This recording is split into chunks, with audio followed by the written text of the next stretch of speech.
Hello, my name is Armid Munoz, and this is my podcast presentation for the class of Advanced Session Recording. For this presentation, I'm gonna present to you Mike Shinoda, one of the biggest producers in the alternative rock and rock rap style of music.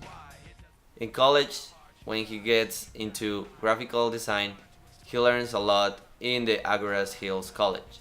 But meanwhile, he was keep pushing with his dream of music with two colleagues who were Rob Burden and Brad Delson, with whose in 1996 they finally found Linkin Park.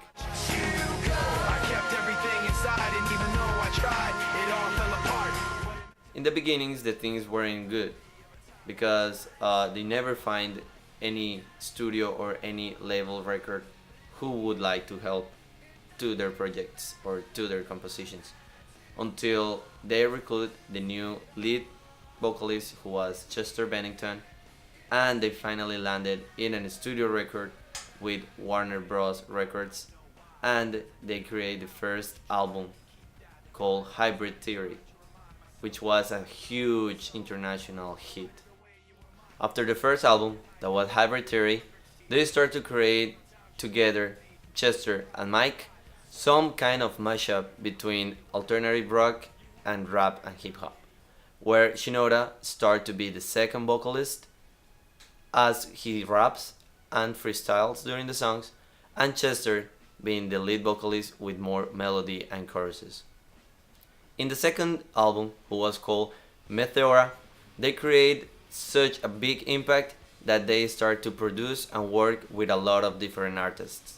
So, after their second album, Linkin Park start to work with Jay-Z to produce a new album that is more a mashup content that was called Collision Curses in 2004, where Mike and Jay-Z show the most of both with all the rapping and Chester with his singing.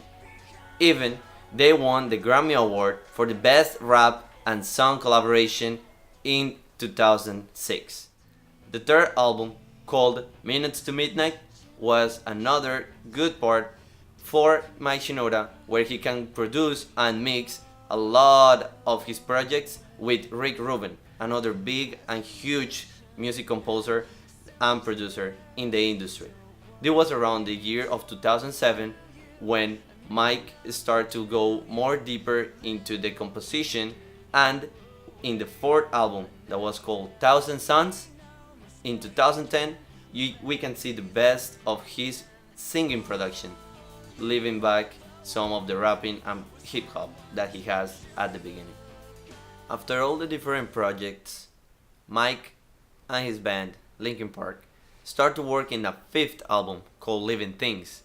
The one was released in 2012 and was kind of more rap-centric style, bringing more of Bob Dylan's influence to new listeners and to new people who are getting more into the rock alternative side. In the sixth album, called The Hunting Party, it was released in 2014 and was the first and so far only album where the band is not featuring any other different artist. It means that the band is full recorded by themselves, produced by themselves, and mixed by themselves. This band can show a lot of productivity, and as we can see, Mike Shinoda as being the founder and still being part of the band shows how perseverant, how talented, and how passionate is he with this project. So in general, we can see that during all the different albums, Mike has been changing and has been evolving with the different times and the different likes of the people, but always giving the best of him and producing one of the best bands in the world.